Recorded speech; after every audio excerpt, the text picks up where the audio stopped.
مٹی، پانی اور ہوا تو انسانی جسم میں ہیں، لیکن آگ کا عنصر انسانی جسم میں موجودگی کا پتہ نہیں دیتا۔ اس سوال کے جواب میں جناب سید سرفراز شاہ صاحب اپنی کتاب فقیر رنگ میں کہتے ہیں کہ آپ کو انسانی جسم میں مٹی، ہوا اور پانی کہاں سے نظر آ گئے؟ ان چاروں عناصر کی دراصل صفات انسانی جسم میں موجود ہیں۔ روحانیت سے ہٹ کر اگر ہم بات کریں تو کہا جاتا ہے کہ ایک خاص عنصر انسان پر حکومت کرتا ہے، جو انسان کی فطرت پر غالب ہوتا ہے۔ آپ کہتے ہیں یاد رہے کہ جس علم کے تحت میں یہ بات کر رہا ہوں اس کا روحانیت سے کوئی تعلق نہیں ہے۔ انسانی جسم میں ان چاروں عناصر کی کیمیکل پراپرٹیز پر بات ہوتی ہے۔ مٹی ثقیل مطلق، پانی ثقیل مصاف، ہوا خفیف و جاذب ہے، جبکہ آگ میں فنا کی قوت ہے۔ ان چاروں بنیادی عناصر کی فزیکل پراپرٹیز کا جہاں تک تعلق ہے، جن لوگوں میں مٹی کا عنصر نمایاں کام کر رہا ہوگا وہ ڈاؤن ٹو ارتھ ہوں گے، مطلب عاجز، حلیم اور انکسار والے ہوں گے۔ جن لوگوں میں ہوا کا عنصر زیادہ غالب ہوگا ان کا موڈ بدلتا رہتا ہے، کبھی مہربان تو کبھی بہت سخت۔ علاوہ ازیں ایسے لوگوں کی پوری زندگی میں عروج و زوال کا سلسلہ جاری رہتا ہے۔ جن لوگوں میں پانی کا ایلیمنٹ زیادہ ڈومینیٹ کرتا ہے وہ یکساں سلوک کا مظاہرہ کرتے نظر آتے ہیں۔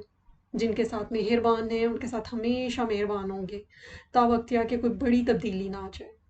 اسی طرح ان کا غصہ بھی زیادہ دیر تک قائم رہتا ہے۔ اور جن لوگوں میں بنیادی عنصر آگ غالب ہوتا ہے وہ 2 سیکنڈ میں بھڑک اٹھتے ہیں۔ اب ایک اور جگہ فرماتے ہیں کہ بات ہو رہی تھی انسانی جسم کے 4 عناصر کی، یہ ایک دوسرے پر فوقیت رکھتے ہیں۔ کہتے ہیں کہ ہوا پر مٹی کی فوقیت ہے، مٹی پر آگ کو فوقیت ہے، اور ان تینوں ہوا، مٹی اور آگ پر پانی کو برتری حاصل ہے۔ انہی 4 بنیادی عناصر پر انسان کی تخلیق ہوئی ہے۔ اب چونکہ انسان ان 4 عناصر کا مجموعہ ہے اور وہ وقت جس میں وہ زندگی گزارتا ہے وہ وقت ایک جگہ ٹھہرا ہوا نہیں ہے بلکہ مسلسل گھوم رہا ہے، تو اس گردش ایام کے باعث انسان پر کبھی ہوا کا عنصر غالب رہتا ہے تو کبھی مٹی یا پانی کا، اور یہ گردش دورہ بھی انسانی موڈ اور مزاج میں تبدیلی کی ایک وجہ ہے۔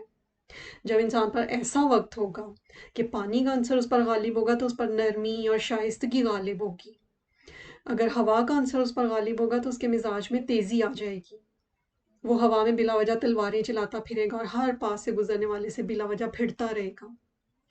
مٹی کا عنصر غالب ہونے سے انسان کے مزاج میں عاجزی اور انکسار آ جاتا ہے، اور اگر آگ کا عنصر غالب ہو تو مزاج میں غصے کی تیزی اور شدت داخل ہو جائے گی، اور بعض اوقات یہ شدت شیطانی عمل میں تبدیل ہو جائے گی۔